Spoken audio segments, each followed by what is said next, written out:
Hace poco leí un libro de un doctor que se apellida, soy pésimo yo con los nombres, él habla sobre epigenética. El libro se llama La biología de creer, la biología del creer. Y una de las conclusiones que toma este autor del libro es que le empieza a dar, a través de estudios científicos occidentales, le empieza a dar cierto mérito a los estudios energéticos que han tenido en Oriente, por ejemplo, con el Feng Shui y cosas así.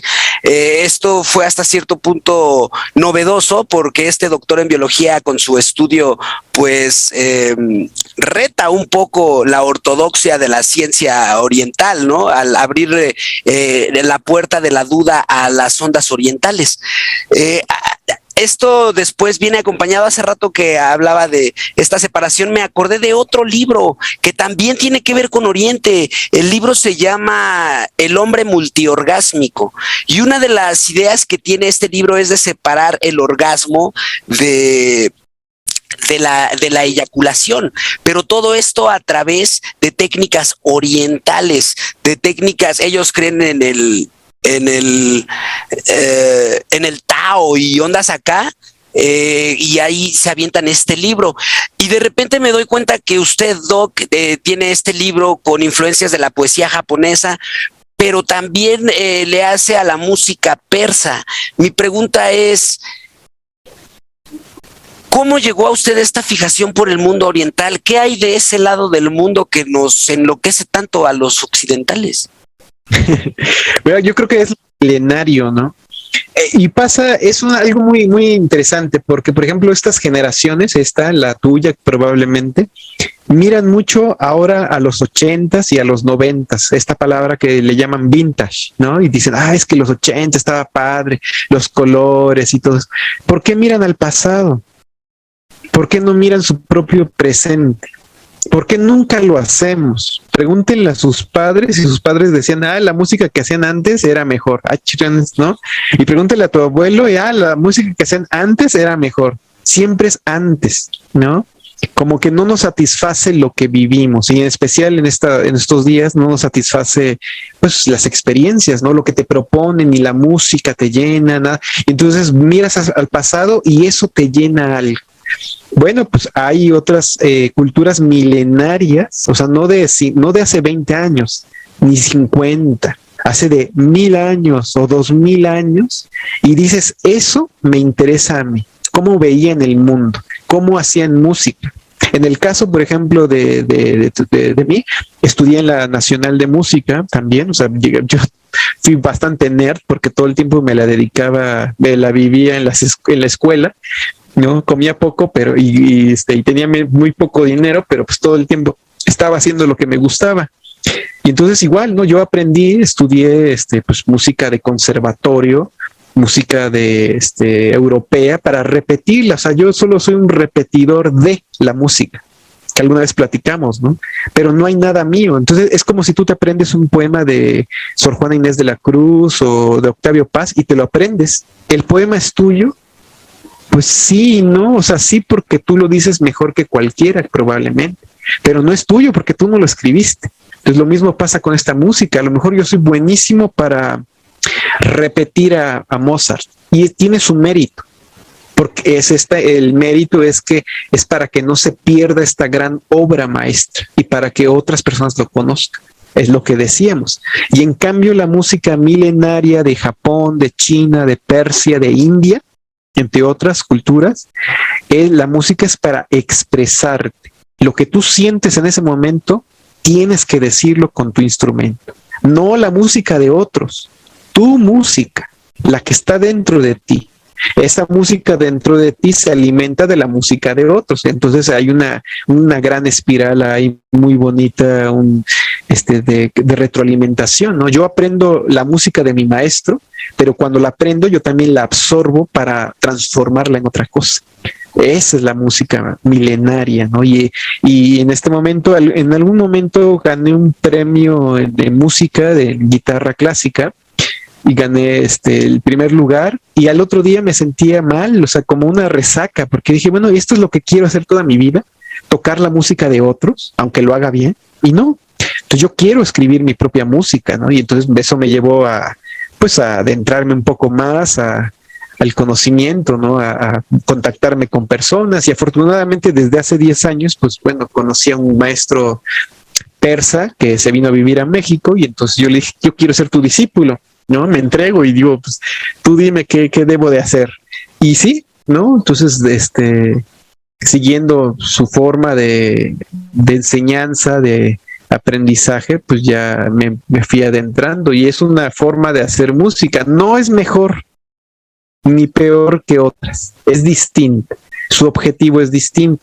El objetivo es que el músico pueda hablar a través de su instrumento, que pueda expresarse, poquito o mucho. O sea, si tú eres talentoso y así muy disciplinado, pues vas a poder decir más cosas.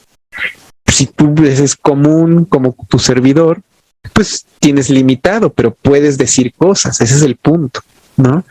De todo, ¿no? Y en todo pasa, ¿no? O sea, vamos, yo cuando tenía tu edad probablemente, pues yo no era muy bueno en matemáticas, en estadística. O sea, era repetidor de lo que estaba en los libros. Después, cuando ya empecé a trabajar con ello, a practicarlo, ponerlo en los trabajos profesionales para ganarme el pan de cada día, ya me volví bueno, porque ya ponía en práctica, ¿no? Entonces, mientras más práctica, pues se me iba quedando, y entonces regresaba a la teoría y así una retroalimentación. Entonces, es el mismo, o sea, es decir, en la música persa pasó lo mismo que con la poesía o la ciencia. Fue por necesidad de expresión, ¿no? Y por no abandonarlo. Si lo voy a hacer, pues hay que hacerlo bien, ¿no? Y sí, no está mal, está padre, es otra propuesta, ¿no? En lugar de ser vintage de hace 10 años, yo soy vintage de hace 1000 años. Eso sí es old school. Sí, exactamente, eso sí es old, así. Totalmente. Así. Porque además alguna vez nos comentaba en la clase que pues no hay grabaciones de música persa, ¿no? O sea, se replicó el sonido por... ¿cómo era esa onda, Doc? O sea, ¿cómo se pudo replicar el sonido? Sí, como esta es una tradición de alumno-maestro oral, entonces tu maestro toca lo que él aprendió de su maestro, lo que su maestro aprendió, no sé, así, y entonces se va, ¿no? Actualmente hay grabaciones, pero esas grabaciones tendrán pues a lo más unos 100 años, ¿sí?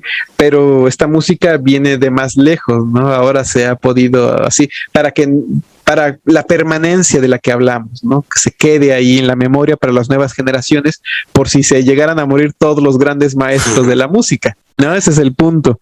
Pero ese es es un sistema nada más, un lenguaje que alguien inventó hace 2000 años y que permanece todavía en la tradición de distintas culturas, ¿no? Esa es la parte fundamental. Pero usted sí lo aprendió muy bien porque, digo, aquí estoy viendo esta información. Concluyó el aprendizaje del repertorio de música clásica persa, Radif, y fue el primer mexicano en lograr esto. O sea, es bastante meritorio el clavarse en esta onda, Doc. Sí, bueno, eso sí es interesante que al final, en términos, a lo mejor hay otros que lo hacen mejor que yo, por supuesto, pero yo sí partí desde cero hasta terminar toda la formación básica, digamos, ¿no?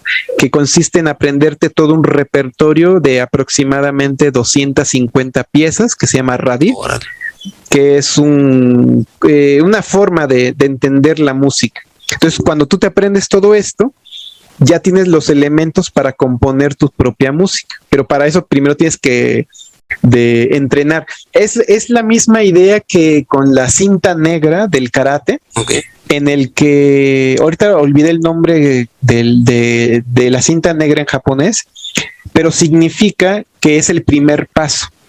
Entonces la mayoría cree que cuando ya tienes cinta negra se terminó tu formación, y no es así. En karate, cuando tú tienes tu cinta negra, apenas va a empezar tu formación, porque ya tienes los elementos mínimos para ahora sí, ahora vamos a crear de verdad. La misma analogía. Tú no sé, en composición, pues te aprendes solfeo, te aprendes armonía, melodía, ritmos y cosas, ¿no? Después de 3 años, ya tienes lo mínimo para empezar a componer, ¿sí? Para que tu maestro ahora sí hable en términos de composición. Ya no te va a explicar, bueno, una corchea dura tal, una semicorchea dura tal, una séptima dominante significa esto, no, ya vas a hacer música. Es como, bueno, tú también eres músico.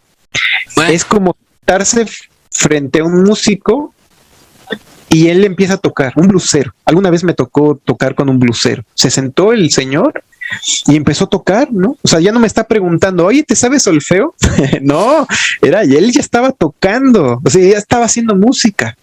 Que si se supone que soy músico, pues yo ya me tengo que meter con él, yo ya sé en qué está tocando, en menor, mayor, está en do, re, en don, ¿qué está? Y yo ya me dedico a tocar. ¿Ah? Y eso no lo hace todos. Oiga, ¿cómo se llama el instrumento que toca Persa Que no son dos, uno se llama setar, S-E-T-A-R, setar, no confundir con sitar, que es el de India, y el otro es ud. ¿Ud? Ud o barbat. Oh, y me imagino que se puede microfonear y todo eso.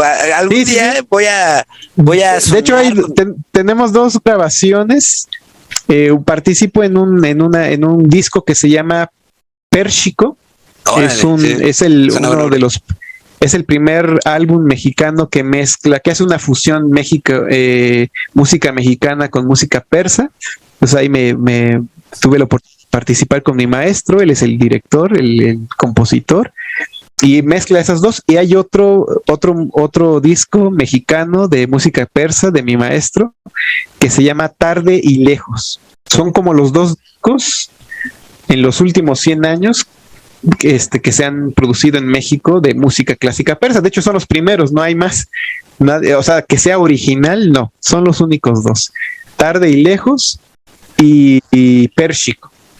Y los pueden escuchar en Spotify, YouTube, descargar de forma gratuita o comprar el disco físico, ¿no? Aunque ya casi nadie lo compra, pero está buenísimo, ¿no? Y ahí te das cuenta por dónde va la onda, es otra cosa. Órale, pues ahí están las recomendaciones del Doc. Ya vamos a terminar, se me van a quedar algunos temas en el tintero, uno de ellos muy importante que eran los números y las matemáticas, pero bueno, esto me da la pauta para volverlo a invitar, Doc, y ojalá y me acepte en algún otro momento otra grabación. Nos quedan aproximadamente 5 minutos para concluir. Yo agradecido por su tiempo y la sabiduría que anda derrochando, Doc, con todo. Me gustaría, por favor, si le parece bien, hacer una pequeña dinámica de asociación de palabras. Yo le voy a decir 10 palabras, pero usted me responde con la primer palabra que venga a su mente, sin ninguna especie, así lo que venga, como va, pum, ¿va? A ver, bueno. Muy bien. Venga, pues. La primer palabra o concepto que le voy a decir es videojuegos. Primaria. Oaxaca. Mezcal. Cómics poéticos. Londrinas. Muerte. Vida. Destino. Métrica. Números. Poesía. Libertad. Literatura. Pérsico. Milenario. Universos perpendiculares. Eso es complicado, eso no se me ocurre nada. ¿Qué será? Universos perpendiculares. No sé, no se me ocurre ese. Minificción.